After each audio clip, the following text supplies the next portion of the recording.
in conversation with Rajdeep Sardesai and Bishen Singh Bedi. Welcome to Kalam, sir. And it's always a pleasure to welcome Rajdeep Sardesai back to our festival. India and the Gentleman's Game, talking about the changing image of the Indian cricket hero.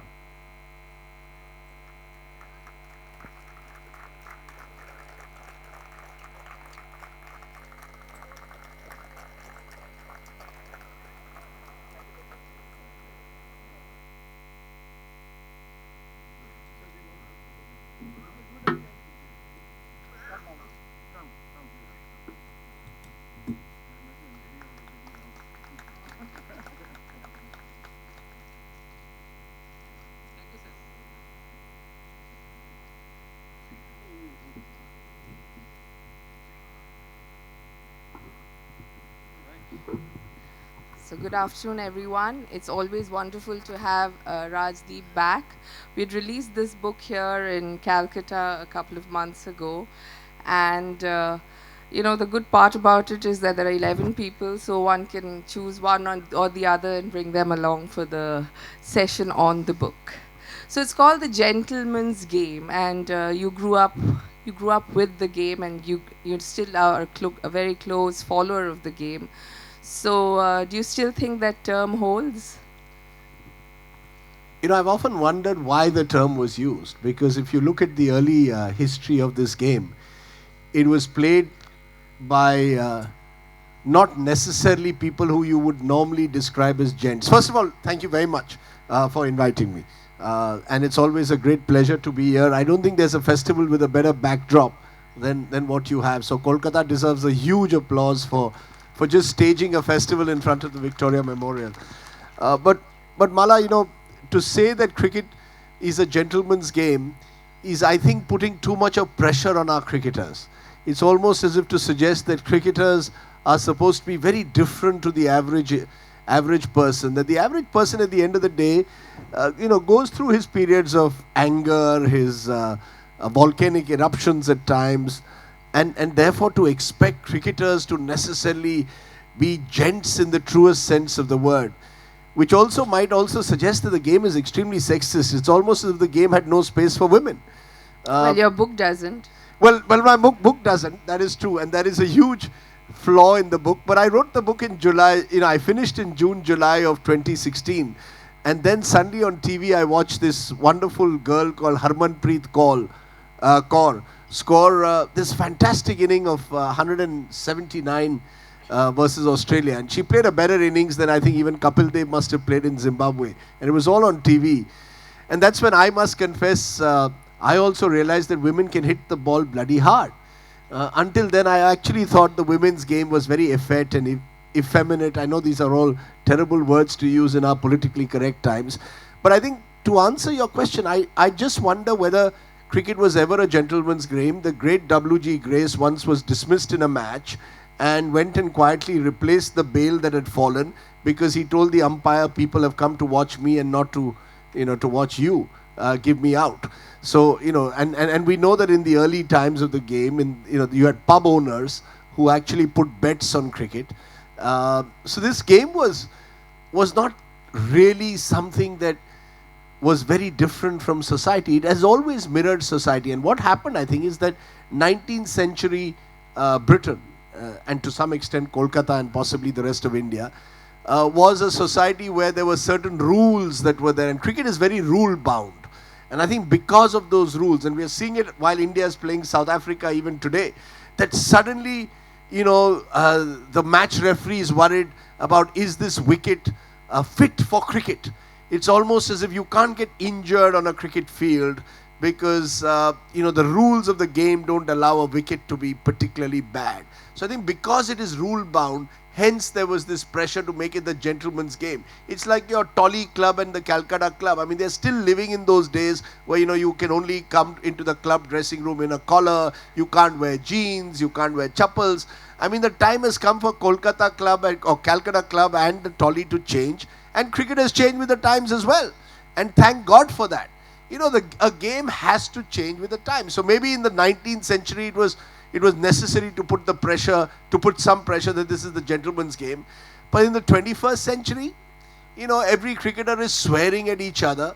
I don't know whether they did it in Mr. Bedi's time, but certainly today it's in your face. And I say, I'm sure it was the same. I mean, you know, look, the 1930s, the Bodyline series, was that gentleman's cricket?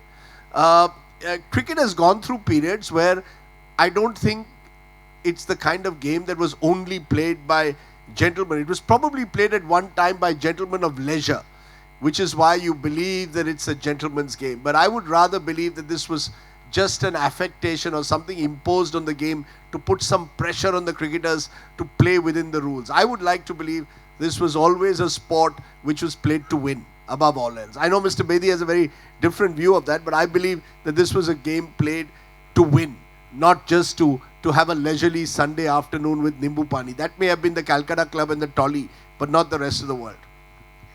Okay, so do you belong to that view that, you know, this game has been played hard and tough, and was that how you came, when you came into the game, was that how it was? Well, I thought I could have taken my flight today, honestly. Rajdeep was not going to stop very easily. Yeah, gentleman's game, if you talk about in modern context, would be akin to suggesting that Saurav Ganguly has become the Archbishop of Canterbury, you know. And if I may say so, Saurav Ganguly is a very popular Indian captain, one of the finest we've had. And he was also responsible for, in many ways, the culture that prevails today. When we call cricket a gentleman's game, wrapped up in rules, as Rajdeep Sardesai would put it, well, there was a time when in England we used to have a regular three-day match between players and the gentlemen. The gentlemen were amateurs and players were professionals.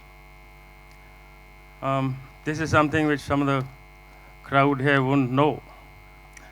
I am reasonably outdated as far as this particular get-together is concerned, but I'm also very familiar with the history of this game.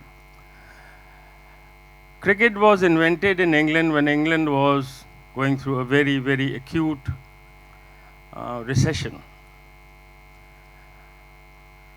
And every able-bodied Englishman was supposed to play this game. Otherwise, he was considered an outcast. And that is how cricket brought about some kind of a national fervor. And let's accept it, we are playing an English game. But according to another Bengali, Nandi, he said cricket was invented in India and the British accidentally discovered by the British. Something like the Ajanta caves or something. But cricket, to my mind, let's forget for a moment it's not a gentleman's game. Nobody can deny that it's the biggest character builder and the biggest personality developer of all the sports. And there are reasons for it. If I was to ask the crowd here, why is it that we have an umpire in cricket and a referee in football and hockey and some of the other sports? All right, I'll put this question to Rajdeep. Because it's a contact sport, the others. No. Why is it that we have umpire in cricket and a referee in other sports, like football and hockey and few other sports? Now you bowled me a Chinaman. I have no answer. I never bowled a Chinaman. I was a very orthodox spinner. You never bowled a Chinaman in your life? Never tried it? I tried. I fiddled around with it, but I thought, no, it wasn't my cup of tea. Okay, so you bowled one now, in your old age. No. In your young age, rather. Well. But look, no, I know you often say that no one uses the phrase, it's not hockey, it's not football. No. But you say it's not cricket. This is not cricket. That's another phrase altogether. Yes. But coming to this, it's an umpire is there who will only give a decision once there is an appeal. he is there in the form of a judge. And if there's no appeal, he won't give a man out or not out. So There has to saying be an he is appeal. The reactive. appeal is in the shape of how is that? Not how is that, how is that, how is that. No, not like that. No. Appeal is in the shape of how is that. Whereas in the case of a referee, he's got a whistle. Every time he sees a foul, he'll whistle. He's not waiting for. That's the difference. So he's It's not quite a reaction, Chinaman, not a but, proactive person. So the referee is a proactive person, while no, the umpire is called to action. No, umpire is not. Now look at the umpires yesterday. They were very proactive when they took the sides out. You know, although it was the batsman's fault to my mind when he got hit. And any batsman of the caliber of Dean Elgar would get hit.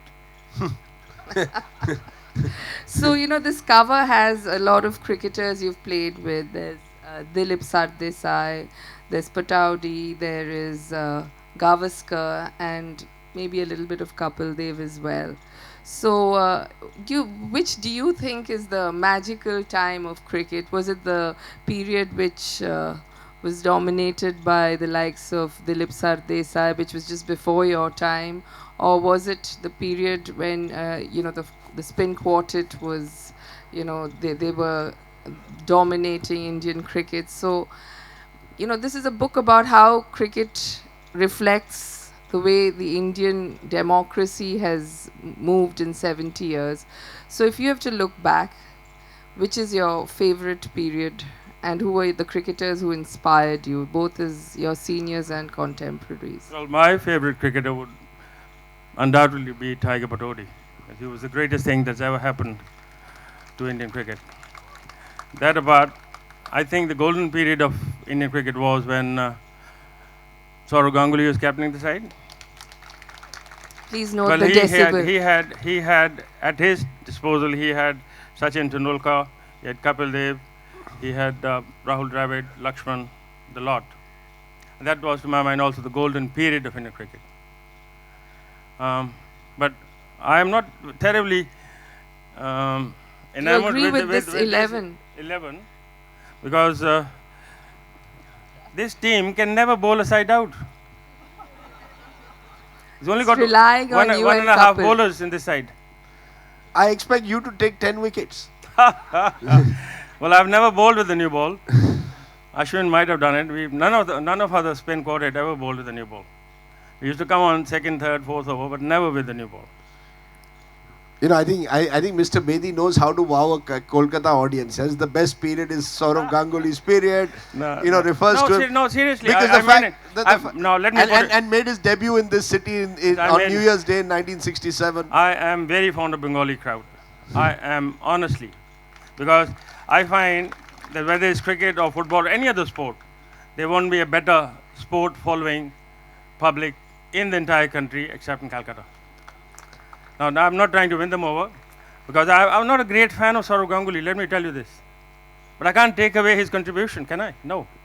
Let me remind Mr. Bedi that this was the same Kolkata crowd that threw fruits at Gavaskar and his wife to the point where Gavaskar said he would never play a test match again in Kolkata. So, the Bengalis love their sport, but I just wonder sometimes whether they're too obsessed with their sportsmen. So, it becomes no Kapil, no test, and then you have, fruits being thrown or stones being thrown. Not stones, I think they were fruits. Look, Fruit that was thrown at Gavaskar. So, I think the Bengalis, and that's where I think, as I write in the Saurav chapter, the reason for their great obsession with Ganguly is that for 70 years the Bengalis were looking for one cricket hero of their own, to call their own. And finally they got Ganguly.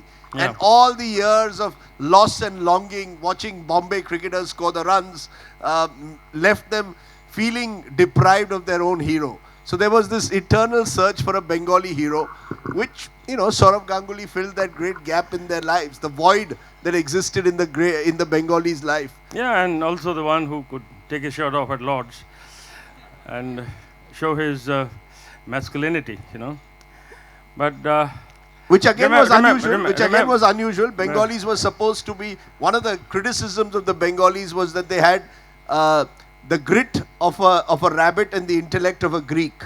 And I think Saurav Ganguly reversed that process. See, Well, he's basically married to a Bengali, so he's just, taking it all out. He's having bad ticks. But to come back to Tiger Pataudi, you said he exemplifies what you think was the best of Indian cricket. So what makes you feel that way? Look, Tiger Pataudi was my first captain, and I learned a lot from him.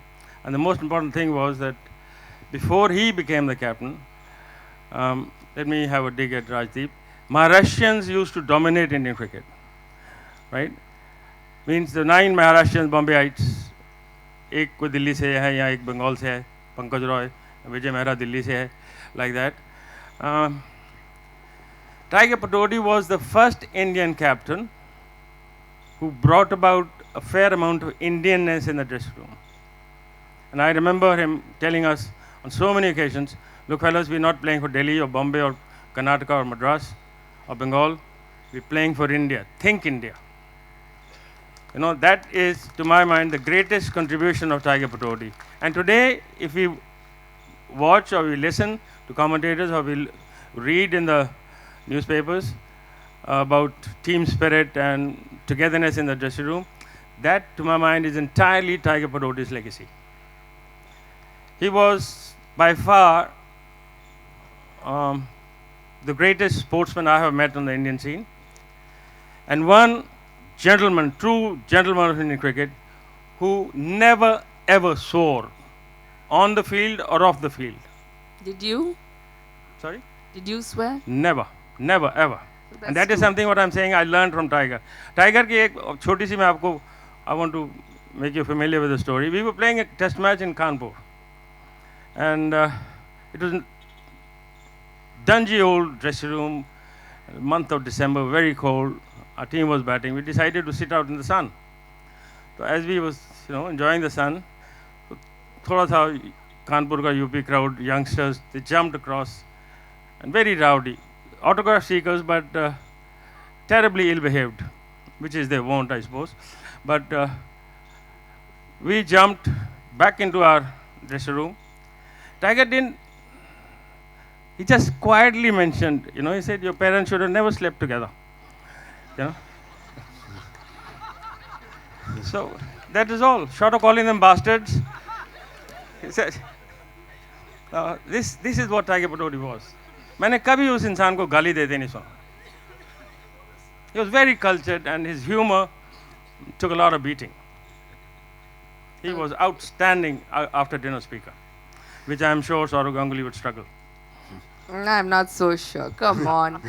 So coming back to you, Rajdeep, this book is also a very personal journey because you've often told us that you're a failed cricketer.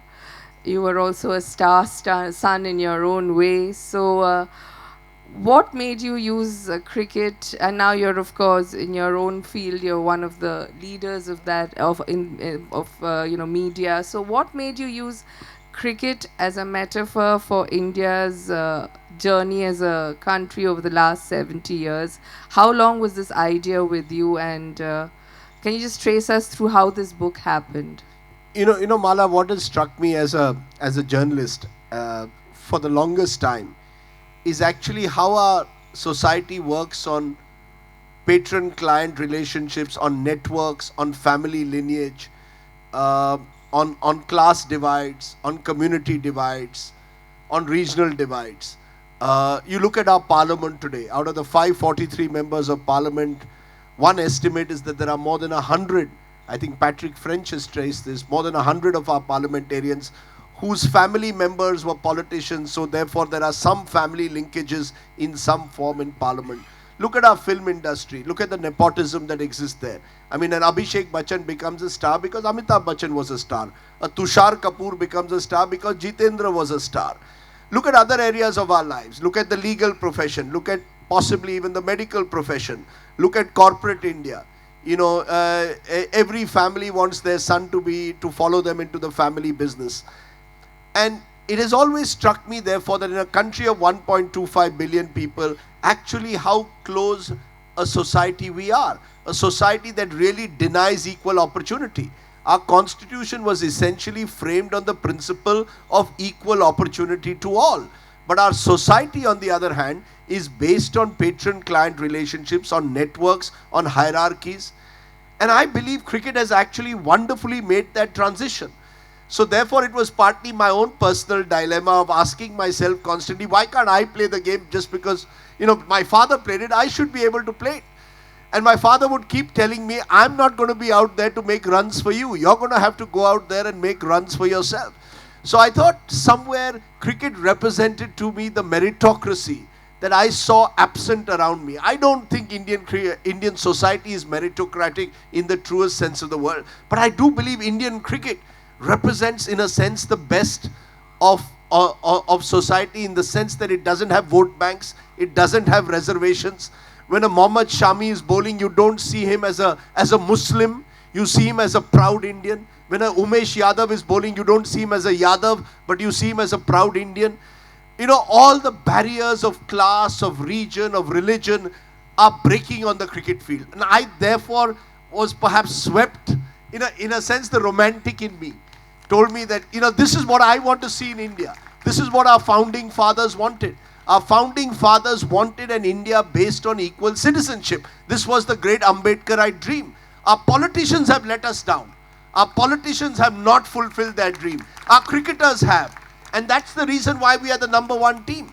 There was a time when even cricket, dare I say, was driven by community, the pentangular and quadrangulars. Cricket had caste barriers. The great Paulankar Balu, the cricketer of the 20s, could not even sit with his other members because he was a Dalit. There was a class barrier. The Maharaja was supposed to automatically become the captain of the team. Vizianagaram, Bhupinder Singh of Patiala all wanted to be Indian captains. But I think cricket has broken those barriers. So I wanted to celebrate that. I felt that, let's celebrate the fact that at least in sport, India has to some extent fulfilled the dreams of our founding fathers. So it came, it stems from that. So it stems from my own personal anguish that why couldn't I play this sport as well as my father could. And the realization at some stage, obviously a little late in life, that you need talent to play this sport, and thank God for that. I don't think you can play this sport simply because your father or or someone in your family played it. And I wish if Indian society could mirror cricket, we'd be a better place. A society driven by equal opportunity. So, there's nothing to disagree with that. And you said you don't fully agree other than the team balance. Whom do you really think you would have liked to see as a teammate in this? Well, I would have liked to see Chandrasekhar here and Narapalli Prasanna. We need to bowl out a side at least once, if not twice. Okay, so then let me ask Rajdeep, that was an incredible quartet, and Prasanna, Chandrasekhar and Bedi and Venkatraghavan as well. So what made you choose Mr. Bedi? Because I'm a Sikh, I suppose.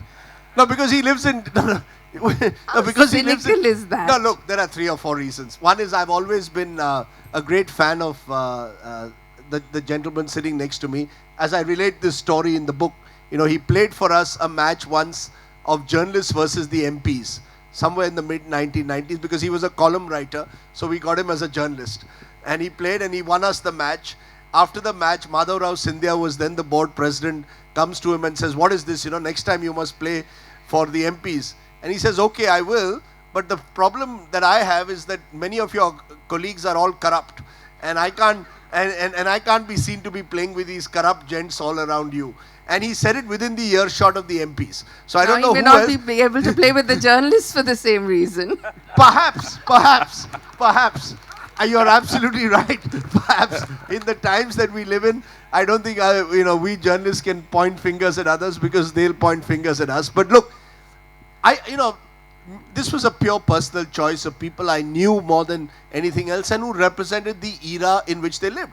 Bishen Singh Bedi, more than any other cricketer, I think in the 1970s, represented the anti-establishment hero. I call him the George Fernandes of his times, because the symbol was George Fernandes against the emergency, hands in chain during the rail roko just before the emergency, became a symbol in a sense of the time. This man took on the BCCI. In the 1970s, over simple things like providing proper warm water to the team members to have a bath. in the 1970s. You can imagine the world in which they lived. That the cricketers were not provided, the captain and the manager got warm water, but the other players had to have, in the height of winter in Nagpur playing a match, had to have cold water baths. I mean, they were played for 25 pence extra foreign exchange. He had to fight and eventually, lost out on a test match. He was on disciplinary grounds. The board took action against him for demanding more. I mean, what kind of a world was that? So thank God for the Bishen Singh Bedis who stood out and stood up to the establishment then. Today's cricketers have it so much easier because this is now part of the world of the market. But in those days, for an amateur cricketer or so-called amateur cricketer to stand up and question the board, which was my bap, was a huge challenge. So that's why I have him. I would have loved to have had many others. Chandrasekhar was someone who excited me a lot. But, is an example of a person who was disabled, polio afflicted arm, and yet was perhaps the greatest match winner the country has produced. I'd love to have a second team maybe. I'd love to have a Virinder Sehwag. I'd love to have Eknath Solkar. I'd love to have a variety of cricketers. I had to only choose 11. But I chose Mr. Bedi because I think he represented the times in which he lived. And yes, the fact that he's a Sardar makes it even more attractive. Because in the early years, we had all too few Sardars. But it's interesting, and this is how people become role models. Between 47 and 1967, when Mr. Bedi makes his debut, and you can stretch it to his retirement in 78, India, I think, had 4 Sardar cricketers in the space of 30 years. Between 77 and 87, there was actually an Indian team which had as many as 5 Sardars in the same team. So I think he became an inspirational figure. Everyone I meet in North India who grew up playing cricket in the 60s and 70s was inspired by Bishen Singh Bedi. And he actually thereby achieved this transition of breaking the monopoly of Mumbai and taking cricket to the north. So for these reasons, I had him and not the others.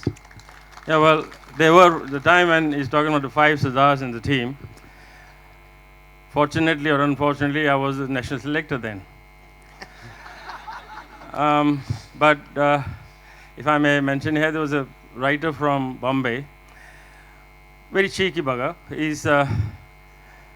He wrote that if you need a cab, just ring up the Indian dressing room,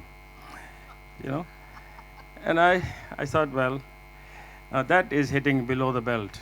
Even if you're a cab driver, there's no shame in it because you're earning your livelihood. Anyway, I found out who the person was. When there were 2 or 3 of them working for the same organization, and they wouldn't tell me who the person was. No, Baba, hame nahi malum, pata nahi kisne likha, pata nahi kisne likha. Eventually I found out and I said, मैंने flight दी एक छोटी सी, मैंने कहा यार I want to congratulate the person for his humor. उस flight में jump out किया, वो स्टंप हो गया. तो then I told him at that particular time, if I may mention here, soul in Punjab was very nauseatingly dreadful. बेंद्रा वाले. तो मैंने उनको बोला, मैंने कहा ये अब ये जो आपकी क्लिपिंग है ये मैं अमृतसर भेज रहा हूँ बेंद्रा वाले को. अब वो बॉम्बे में बैठा था, दैट चैप स्टार्टेड ट्रैम्बलिंग. मैंने कहा आप मजाक कर सकते हो यार, मजाक करो. I enjoy cracking 6 jokes myself. Joke is a joke. It doesn't belong to any particular category or community. But I said hitting below the belt is not on. And for good fortnight, that man was at my feet. Please, ये भेजना नहीं, बंदरा वालों को नहीं भेजना. तो ये ब्रवाडो की भी बात है थोड़ी बहुत. I think. So the other thing I wanted to ask you just before we throw it open is you spoke about a time, Rajdeep spoke about a time when warm water wasn't available to... this is... yes, and now we have the IPL auction on even as we speak and there are players. So you should be happy. I am very happy. Yes, I'm very happy except for the fact sometimes you don't that express it that IPL way. is also responsible for bringing in somebody called Justice Loda. IPL is responsible for that. And I was telling Rajdeep in the morning, I have never known, all you IPL followers, I've never known anything so cheap going so expensively. So what do you think about the IPL and its influence on cricket and the great Indian cricket story? You see, now I was talking about a statement made by Faf du Plessis, the South African captain. And he's talking about this auction. He said, yes, IPL is a distraction, but you got to live with it. Live with it because, I mean, people have accused me that you are complaining about IPL because you're not getting anything out of it. I said, you can try, see if you can rope me in. Because how can one wicket costing 1.5 crore, 1 wicket? Can anybody justify that? Or 1 run for 97 lakhs? So Rajdeep, do you see it the same way? No, I don't. No, You know, he's entitled to. Why not? No, look, I just think that it finally has placed a value, a market value on our cricketers.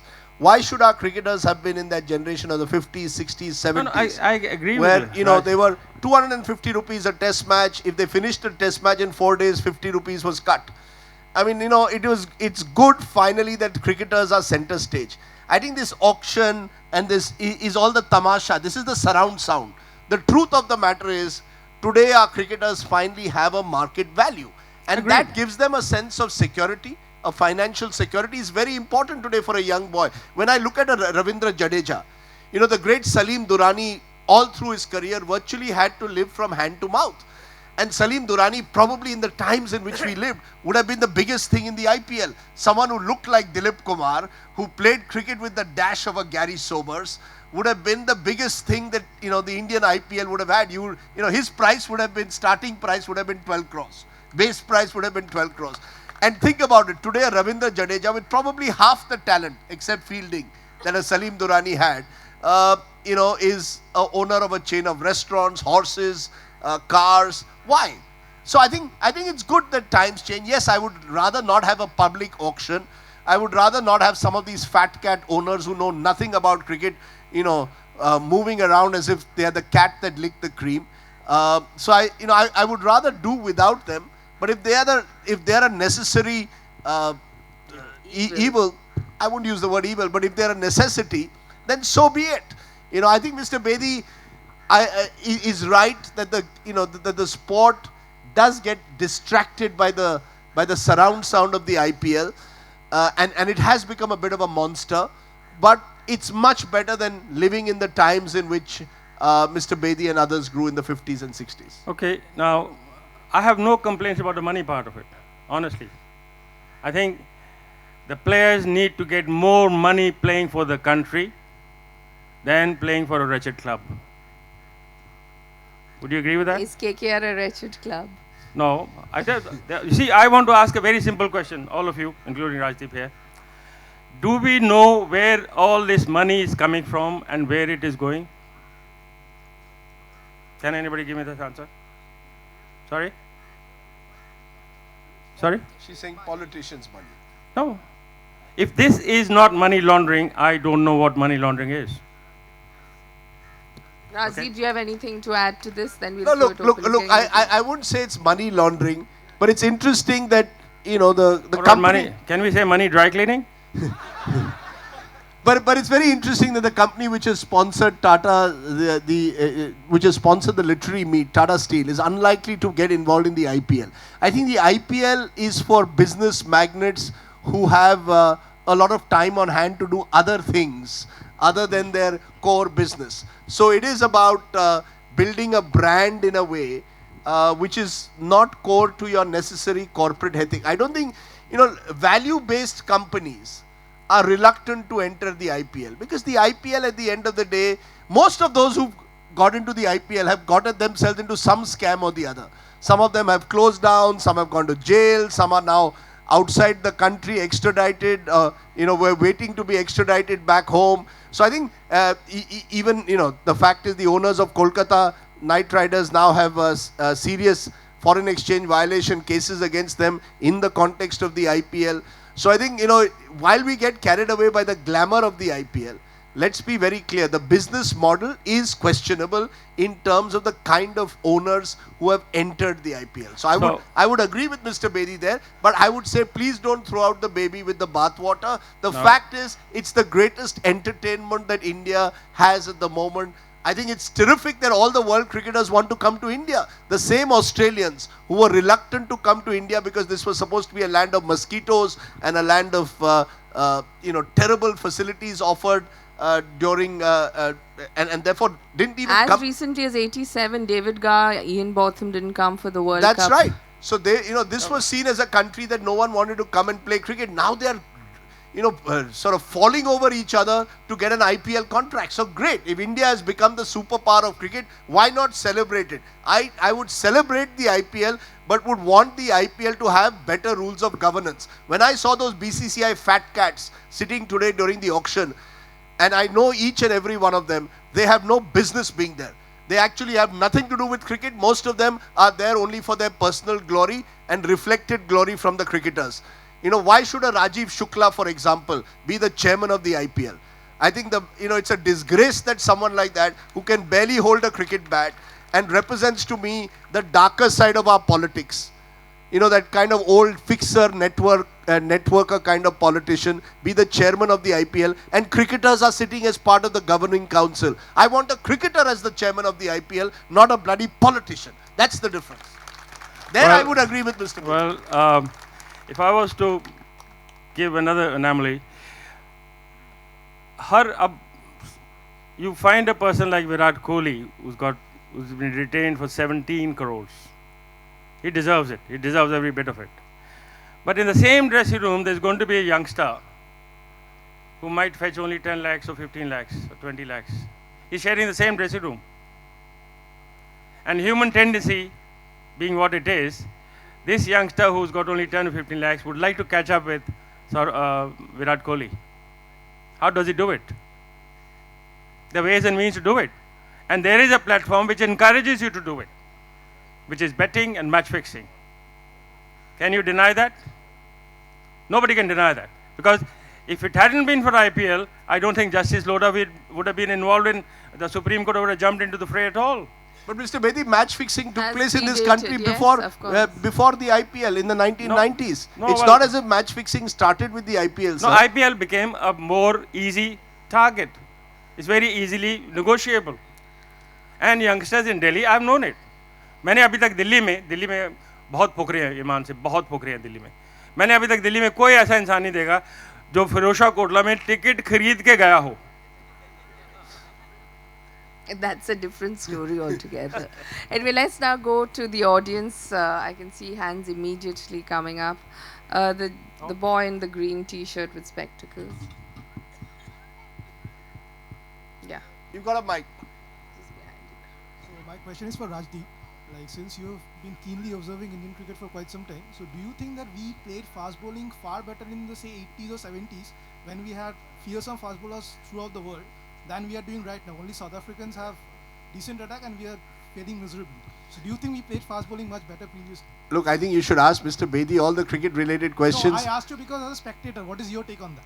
As a spectator. Yeah, Look, that's why I just think Indian cricketers today are more talented than the earlier generation. Just because they've got so much more, they've got the benefit of so much more in terms of facilities, technology, equipment. Please think of the cricketers of the 50s and 60s, and these are the stories that I tell in the book. I mean, in 1962, the Indian team goes to the West Indies, and I asked Chandu Borde, who was a member of the team, what were you doing in the evenings? How would you enjoy yourself? He said, what enjoy? All through the night we were rubbing Amrutanjan. Please think about it. Because their pads, the foam had come out. They had taken pads. He told me every time the ball would hit my pad, my leg would feel as if I had been wounded for a week. Yesterday, if you saw that cricket pitch, at least the players had proper protection. Think about it. The ball was the same. There was a front foot rule. There was no front foot rule. So the fast bowlers could actually go beyond the front foot. Everything else was the same, but the equipment was not half as good. The same players were hit by Hall and Griffith in 62, and many of them didn't flinch. Yesterday, terrific performance by the Indians, but they had the benefit of some protection at least. So I think anything, when you compare cricketers of one generation to the other, you've also got to think of the times in which they lived. They had no computer analysts, they had no doctors, they had no physios, no masseurs. He had to put Amrutanjan, they were putting Amrutanjan on each other all through the night with no doctor available, no helmet. Look at the number of, yesterday if Dean Elgar was batting 30 years ago, he would probably be in hospital battling for his life. The cricketers of that generation never got hit on the head. My father once told me that's because we had nothing in our head. But the fact is, as Michael Holding made that point yesterday on commentary, the earlier cricketers knew how to sway away from a fast ball. Because if you throw a ball at someone and you don't take your eyes off, your instincts will take you away. Today's cricketers know they've got a helmet, so they take their eyes off. Sachin Tendulkar has got hit on his head dozens of times. Sunil Gavaskar never got hit on his head playing faster bowlers than Tendulkar did. So I think comparing two generations is very, very difficult. But I would say today's cricketers much more talented, but courage, passion across generations is the same. I think Mr. Bedi must have got up to bowl at the same time as today Ashwin would get up, 5 in the morning, bowl for 10 hours. So I think we should celebrate the previous generation just as much as we venerate today's generation. That's the way I would put it. There's something quite different. Could you just stand? We can't see you. Thank you. Yes, go ahead, sir. We can hear. Something quite different. You know, Mr. Bedi, he started his playing for India in Calcutta. 1967, am I correct? Yep. Good. Now we thought this gentleman is a coming of Mr. Gupta. We had one bowler who... So what's your question, sir? You're talking about Subhash Gupte. Subhash Gupta. Yes, yes. Subhash Gupta didn't make it for him. But a friend of mine next to me said, just wait for a while when the ball comes to him for fielding. Anytime the ball comes to him, it is invariably a boundary because he was fielding in the long on. Am I correct? More than correct. So I will not tell you everything again. He has become my idol afterwards because he started that spin quartet and those who came. Okay. But that fielding, shall I tell you more? No, certainly. That's enough. We are trying to get him back and send him off happy. We didn't even get a Next. question. Yes. He probably wants to know whether the fielding standards were, We had including my late father. No, we had What word are you looking We had for? a kind of Bowling, fielding abysmal. which was entirely dependent on close and catching. I don't think modern cricket can ever see Abid Ali or Ekna Solka That's true. That's very or true. Sunil Gavaskar or Wadekar or G.R. Vishwanath. They were brilliant close and catchers. Absolutely brilliant.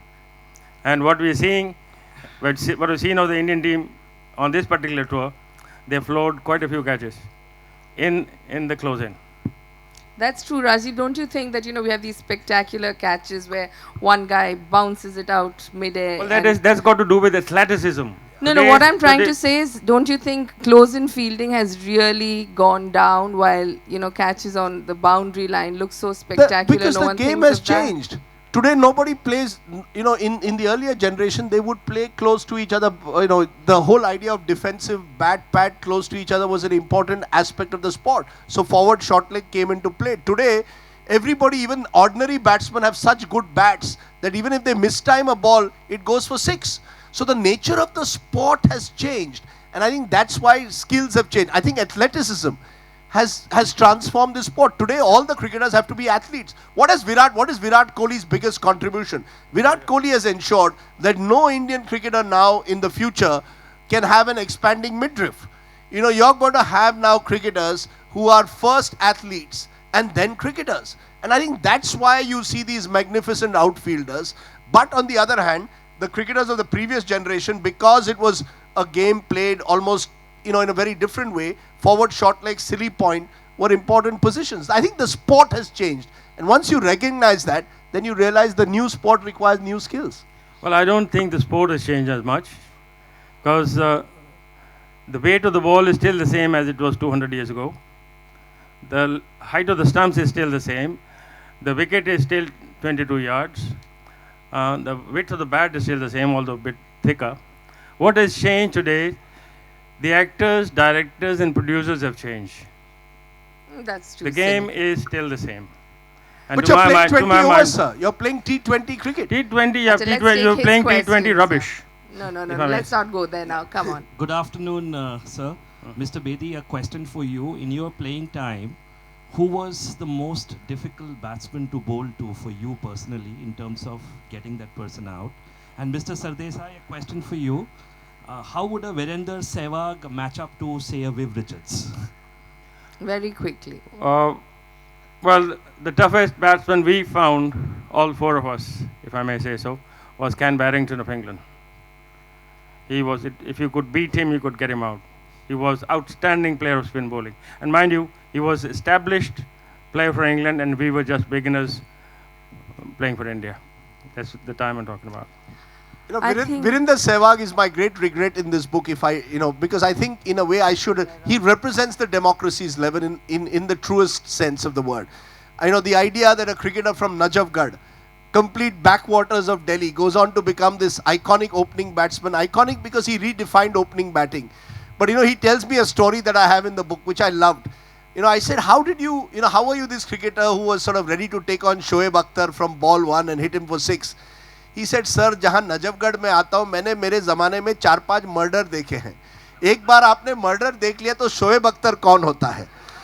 So Virender Sehwag went into this sport with this remarkable attitude, this carefree, fearless attitude, and that has seeped right down today. Yesterday I thought Indian cricket showed what I believe is the new India, an India which doesn't, which is fearless. The South Africans on that wicket to take them on to score 247 must go down as one of the great performances of Indian cricket ever. Young Ajinkya Rahane, terrific young, and again his story. He used to wake up every day 4:30 in the morning. I have it in the book. 5 o'clock had to take the train, come 7:30 to play in Mumbai because he used to live in Dombivli, which is effectively a deep suburb of Mumbai. But he tells me those 2.5 hours train ride every morning as a schoolboy toughened him up. So yesterday he was hit on the, here by one of the balls on his elbow, and that must have hurt. But he never showed any sign of pain. So I was thinking, once you're on a 2.5-hour train journey in Mumbai, then pain of a cricket ball you can handle. So it almost creates this new generation of fearless cricketers. I think we just have time for that. Rajdeep would be signing books at the Authors Lounge, which is just down this path. So maybe at 100 years of the Indian democracy, will you be alive? I'm sure you will be. 100 years of? The Indian of India's. Yeah, well, 30 years from now, I don't know whether 82. You'll be 82. So we want women, and we want Virender Sehwag. Any other requests for the 11 to be changed? No, I think I should have had Chandrasekhar. I think I should have had Umesh Yadav, son of a coal miner. A day labourer is today. When I see Umesh Yadav being sold for 8 crores at the IPL, I feel good. It means that as he tells me in the book, अब कोई मेरे family से किसी को coal mining नहीं करने पड़ेगी, daily labourer नहीं बनना पड़ेगा. And I think that's great because I want him to inspire many others. We didn't discuss the hero of the book. The hero of the book in a way is Mahendra Singh Dhoni because to me he represents 21st century Indian cricket. From Ranchi, every tier 2, tier 3 town young boy can say, if Dhoni can do it, I can. And that's where I believe, this is the inspirational story of Indian cricket. 11 years ago, in 2001, selling tickets at Kharagpur station, then becomes this iconic sports person. Dhoni's story is the great Indian story of today. Today, young kids, who's maxing Malavika, the IITs, the IIMs, the various exams, the medical exams. It's boys from the small towns. This country's real revolution is taking place in the small towns. It's not in South Mumbai, South Delhi, South Kolkata. We are too soft. In the end, I think that's the reason I didn't play the game. I was too soft. My father came from, he's still till today the only Goa-born cricketer to play for India. Taught the game in Portuguese-ruled Goa by his tailor. Once you have that, you become inspiration. It I think brings the fire in your belly automatically because you've gone through that period. This man next to me learnt his cricket. This is the great story. He learnt his cricket, Mala, by listening on radio to Subhash Gupte taking 9 wickets against West Indies. Please think of the generation of the 40s, 50s, 60s. No television. Actually learned the game through oral communication on radio. Dhoni was also the number 2 gentleman in this team after Tiger Patodi. Okay, so that's good. So it's all about yesterday, today, and also tomorrow with Virat Kohli. So thank you so much, gentlemen. So we can't be sure about cricketers being gentlemen, but let's give a round of applause to these two gentlemen. And I'm sorry that I had to stand in for Arun Lal, who had a medical emergency in the family, but with people like this around, I just was You're surround- you're an absolute cricket aficionado.